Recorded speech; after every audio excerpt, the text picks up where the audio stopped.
Can you start by just giving in a nutshell what the pelvic floor is and why it's so important? Absolutely. So, as a physical therapist, I work with muscles, and there are muscles in your body that help do different things, move joints, bend over, and your pelvic floor muscles have so many functions, and we can't see them like we do our bicep or our quadricep muscles.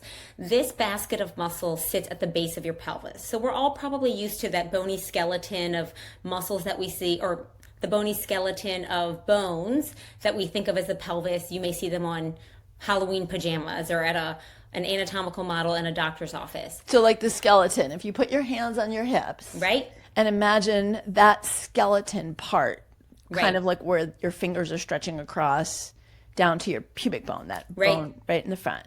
Right. And your tailbone all the way in the back. Correct. Yeah. And so at the very bottom of that is a basket of muscles, and that's what we call your pelvic floor muscles. And those pelvic floor muscles attached from your pubic bone to your tailbone and then between your sit bones. So it really is like a hammock. And inside of that hammock is your uterus, which you talked about earlier, your ovaries, your bladder, which holds urine, your bowels, which hold stool.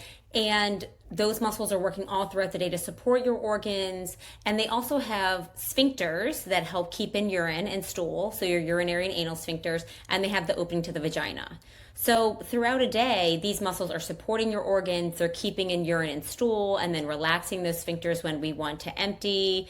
They are moving when we breathe. They are helping support our spine when we're sitting and standing. So there's so many different functions that they have, and yet we don't talk about them. And I was 20-something years old in physical therapy school, and I had a professor who started talking about women's health and pregnancy, and then eventually the pelvic floor.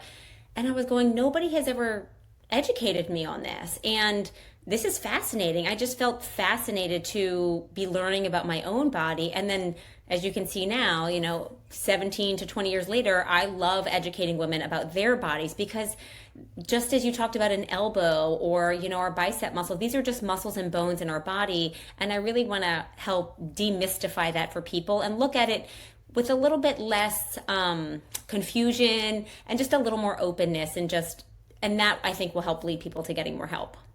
So shame also keeps women from getting help. And you mentioned 1 in 2 women walking into the doctor's office have some form of prolapse. Right. We'll talk about what that is. Let's just back up before we get to the nitty gritty of what things are and what we can all do. What do you think is really this deepest source of the shame and why we're not talking about these issues? I mean, we cover this part of our body, right? We don't even call it by its name. We have nicknames for it. We don't even know the difference between a vulva and a vagina, or that we have 3 openings in these muscles. So I think that there's just a lack of education. And when we don't teach people about something, it sometimes can often feel like it should be hush-hush, it should be hidden. We don't even know where to address it or who to talk to about it if we do have an issue. And it's often looked at as just a sexual part of the body sometimes. Like, it's a vagina and there's only one role for it, where there's actually so many different roles for the vagina, including menstruation and pleasure and birth. And there's an actual function to it outside of just sex. But I think we also think of this part of our body as dirty or embarrassing, especially when something's not working, like we're leaking urine or having a hard time holding in gas or stool, or our uterus is falling out. So I think that there's shame and embarrassment that have just been layered into society and a lack of education. And now that there's more awareness about it, I think people are finally realizing that, because this has been shrouded in shame and embarrassment, I haven't gotten help. And so I'm suffering unnecessarily when there actually is something to help treat these issues, which is therapy.